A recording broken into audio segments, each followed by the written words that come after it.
আসসালামু আলাইকুম গাইস। আমরা এখন আছি রাজশাহী বিশ্ববিদ্যালয়ে। রাজশাহী বিশ্ববিদ্যালয় এত একটা সুন্দর প্লেস, দেখলে সবারই মন জড়ে যাবে ভাই।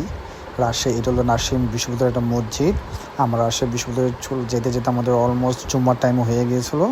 তাই আমরা ওদিকে চিন্তা করবো, দেখি আমরা নামাজ পড়বো, নামাজ পড়ে রাজশাহী বিশ্ববিদ্যালয় কেমন একটু ঘুরে দেখবো, দেন আপনাকে দেখানোর চেষ্টা করবো। দেখে আমরা দেখতে ঘুরে ঘুরে রাজশাহী অন্য স্টেপে যাবো। বাট রোদ ছিল, হালকা শীত, খুবই একটা ভালো ওয়েদার ছিল। এদিকে ওই যে রাজশাহী বিশ্ববিদ্যালয়ের ছাত্ররা আড্ডা দিচ্ছে। মানে রাজশাহী এত পরিষ্কার, আসলে বাংলাদেশে যদি কোনো পরিষ্কার এটা হচ্ছে রাজশাহী বিশ্ববিদ্যালয়ের সুবর্ণ জয়ন্তী টাওয়ার। সুবর্ণ জয়ন্তী টাওয়ার এটা একটা খুব ভালো যে প্লেস। এদিক থেকেও আমরা যাচ্ছি টিবাতে। টিবাতে যাওয়ার সময় রাস্তার একটু মুহূর্তগুলো আপনাকে দেখানোর চেষ্টা করতেছি, ছোটোখাটো একটু মুহূর্ত। প্লাস রাস্তা দেখেন, এদিকে রাস্তাগুলো এত পরিষ্কার। রাজশাহী সিটি আসলে বলতে হবে বাংলাদেশের মধ্যে রাজশাহী সিটি বেস্ট, কারণ রাজশাহী একদম নিট অ্যান্ড ক্লিন একটা সিটি। দেখেন আপনারা, এদিকে আমার সব বন্ধু বান্ধব আমরা সবাই মিলে যাচ্ছি। এই যে চলে আসছে আমরা টিবাতে, এবং টিবাতে আমরা প্রবেশ করলাম। টিবাতে ঢোকার পর দেখা যাচ্ছে টিবাসের পরিবেশ, সবাই আড্ডা দিচ্ছে, সবাই সবার মতন করে এনজয় করতেছে। এদিকে বিভিন্ন স্ট্রিট ফুডের দোকান আছে, বিভিন্ন অ্যাক্টিভিটিস আছে। আপনারা চাইলে এদিকে এনজয় করতে অ্যাক্টিভিটিস, আপনারা চাইলে ট্রলার ভাড়া করে অন্য জায়গাও যেতে পারেন। এদিক থেকে সামনে বর্ডার আছে, বেশিরভাগ মানুষ এদিকে ট্রলার করে বর্ডার যায়। এটা হচ্ছে প্লেস, খাওয়া দাওয়ার মানুষ সাইডে সুন্দর ফিনে। এটা হচ্ছে পদ্মা নদী, রাজশাহীর মধ্যে পদ্মা নদীতে দেখতে সবাই জানেন। টিবাদের এই সৌন্দর্যটাই হচ্ছে এই জায়গাটা। এই জায়গা মানুষ আছে ছবি তোলে, কেউ আসে ফিশিং করে, দেখতে পারতেছেন। সবার সমতন করে এনজয়, আনন্দ ফুর্তি সবাই করতেছে। গাইস, প্লেস আছে একটা বলার মতন, খুবই সুন্দর এবং খুবই ভালো। যারা যারা রাজশাহীতে আছেন বা গিয়েছেন তারাই বলতে পারবেন যে এই জায়গাটা আসলে দেখতে বাস্তবে কেমন। আর যারা যদি না যেয়ে থাকেন, একবার হলে এই জায়গাটা যান, যেয়ে দেখবেন। খুবই একটা ভালো প্লেস এবং মাইন্ড ফ্রেশ হয়ে যাবে, খুবই সুন্দর। আমরা এখন ট্রলার ভাড়া করলাম, ট্রলার করে আমরা এই জায়গা থেকে যাব বর্ডারের সাইডে। এখন ওদিকে যে আমরা চা খাবো, প্লাস ওদিকে বাইক করে বর্ডার, অনেক সুন্দর একটা প্লেস আছে। এবং যেতে যেতে আমাদের সাথেই চলুন, দেখুন আমরা কেমনে কী করতেছি, কীভাবে ট্রলার নিচ্ছি। ট্রলার ভাড়া হচ্ছে এদিকে আপনার পার পারসন 100 টাকা করে নেয়, আপনাকে নিয়ে যাবে এবং নিয়ে আসবে। তো আমরা এই যে এই ট্রলার করে আমরা এখন ওদিকে যাব। তো আমরা ট্রলার ওঠার জন্য নামতেছি, এখন ট্রলার আমরা উঠবো। তো আপনারা দেখেন আমরা ট্রলারে যাচ্ছি।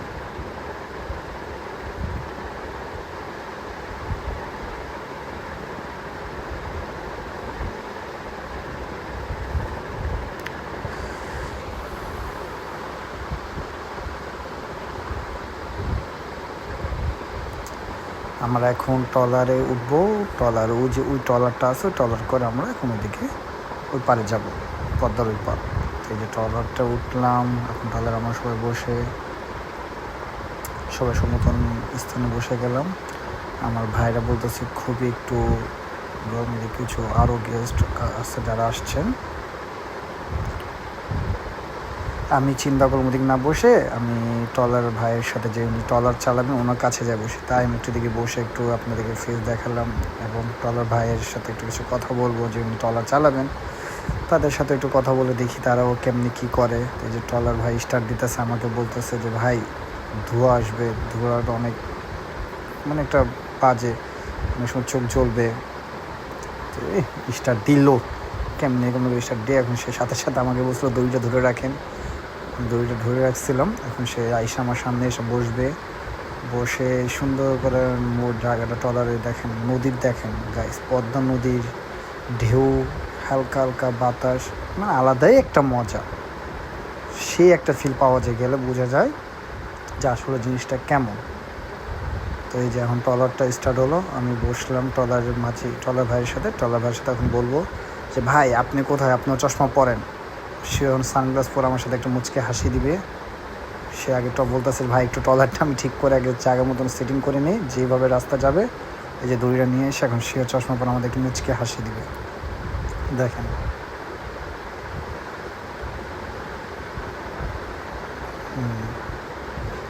নায়ক, আসলে সে একটা নায়কের মতনই লাগে দেখতে।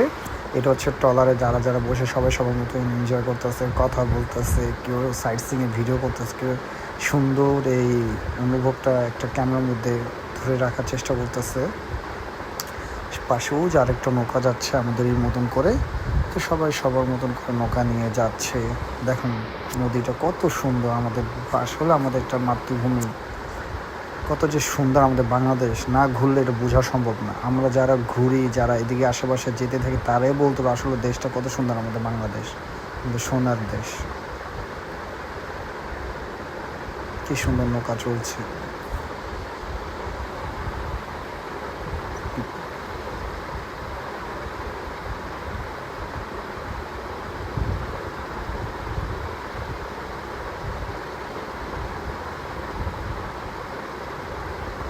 এখন আমরা ওই পারে চলে আসছি।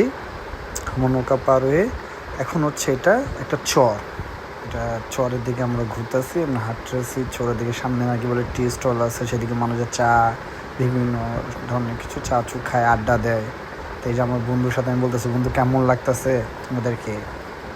তো তারা বলতেছে আমরা আসছি ঘুরতেছি। এই যে তার বাইক করে বর্ডারের সামনে আপনাকে নিয়ে যাবে।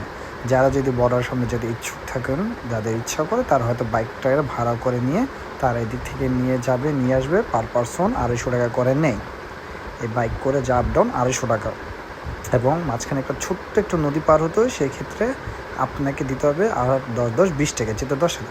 এখন আমার বাইকে উঠে গেলাম, আমরা বর্ডার সাইডে যাব। যেতে যেতে আপনাকে চরের কিছু দৃশ্য দেখানোর চেষ্টা করতেছি। দেখেন চরের দৃশ্যটা কেমন। রাস্তা খুবই একটা ভয়ানক রাস্তা, এবং এই রাস্তায় এইভাবে ওনারা যেভাবে বাইক চালায়, অবশ্যই আমি অনেক ভয় পেয়ে গেছিলাম। দেখুন গাইস, রাস্তাগুলো দেখুন আপনারা, এই বাইকে এইভাবে রাস্তায় বাবার ওরা যেভাবে চালায়, আসল কথা কি তাদের যাতায়াত করতে হতে তাদের অবস্থা হয়ে গেছে যে তারা জানে রাস্তা তাদের মুখস্থ। তাই দেখেন মাঝখানে যেতে একটু কিছু মহিষ রাস্তা পার করতেছে। এখন এই মহিষের মাঝখান থেকে আমাদের বাইক চলে যাবে, কারণ তার বাইকের কথা হচ্ছে যত তাড়াতাড়ি আসতে পারলে তারা আরেকজন কাস্টমারকে নিয়ে যেতে পারবে। তাই তাদের এতক্ষণ অপেক্ষা করা সম্ভব নয়, তাই বাইকালের দিক থেকে পার করে চলে গেল। এতক্ষণ গাইজ রাস্তাও দেখুন, দৃশ্যটা দেখুন, ধুলাও দেখুন। এটা হচ্ছে রাস্তা বর্ডার ঘাটে যাওয়ার। এখন আমরা বর্ডার ঘাটেই যাচ্ছি, যেতে যেতে অনেক ক্লান্ত, সময় ভালোই লাগে। আমরা নদী পার 7 কিলো নাকি বলে রাস্তা, এই 7 কিলো রাস্তা পার করতেছি। ওদিকে শিয়াল, ওই দেখা যায় শিয়াল, দেখেন গাইজ শিয়াল। এই যে এখন এই নৌকাতে বাইক উঠবে এবং আমরা ওইদিকে উঠে ওই নদী পার করবো। এই নদী পার করতে পার পারসন লাগে 10 টাকা। বাইকের যেটা ভাড়া সেটা বাইকাররাই দিবে, আমরা দিব না। আমরা শুধু আমাদের পার্সন হিসাবে যাবো 10 টাকা করে, আসবো 10 টাকা করে। এই যে আমি আমার ফ্রেন্ড একটু গল্প সল্প করতেছি, সেলফি। তো আমি কী করলাম, যে পরিমাণে ধুলা, বাইকারের গামছা নিয়ে যে গলায় ঝুলে নিলাম, যে গলা নিয়ে বা আগে নিজে সেভ, পরে বাকি কিছু ধুলা থেকে তো সেভ হতে হবে। তাই আমরা এখন নৌকাতে উঠবো, এই নৌকা করে আমরা পার হবো। দেখুন গাইস, আমার নৌকাতে এখন উঠছে, বাইকারে যে সব নৌকাগুলো উঠাবে, নৌকাতে সব বাইক উঠাচ্ছে। আমরা অলরেডি উঠে গেলাম। এখন কিভাবে করে তারা বাইকগুলো নৌকাতে উঠাচ্ছে।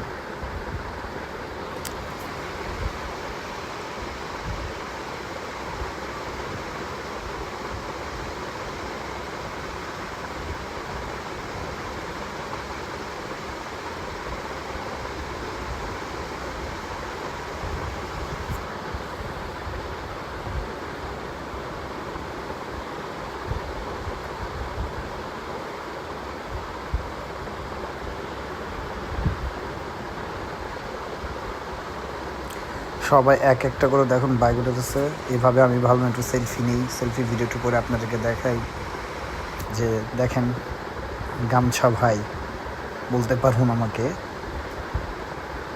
তাই গামছা ভাই হিসাবে পরিচিত নিজেকেও দেখালাম। তাদের বাইক উঠান দেখে আমি অবাক, তারা যেভাবে সুন্দর বাইক উঠাচ্ছে, আসলে তাদের অবস্থা থেকে তারা পারছে। অবশ্যই এগুলো যদি আমাদের, কিন্তু আমরা অ্যাকচুয়ালি হিমশিম খাবো, কারণ আমাদের পক্ষে তো, কারণ আমরা এগুলো কখনো করিনি।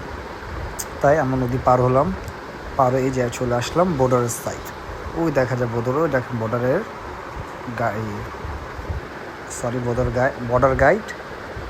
বর্ডার গাইডে ঘোরার পর ওদিকে সাইডে যাওয়া যাবে না, কারণ ওদিকে ওই যে তার দিয়ে বেড়া দেওয়া আছে না। আমরা ওদিক থেকে আবার সে ব্যাক করতেছি টিবাতের দিকে। দেখুন টিবাতে যাওয়ার সময় আপনাদের আস্তে কিছু দেখালাম। টিবাত থেকে এখন আবার সেই নৌকা থেকে উঠে নৌকা সেই টিবাত দেখা যাচ্ছে। টিবাতের সামনে চলে আসছি। টিবা থেকে আসলে প্রচণ্ড ক্ষুধা লাগছে ভাই, এখন খেতে হবে পেট ভরে। তাই আমরা হাঁসের মাংস, রাজহাঁস, পাতি হাঁস, গরুর বট, বিভিন্ন আচার, কালাই সব খেয়ে শেষ করলাম। Thank you so much.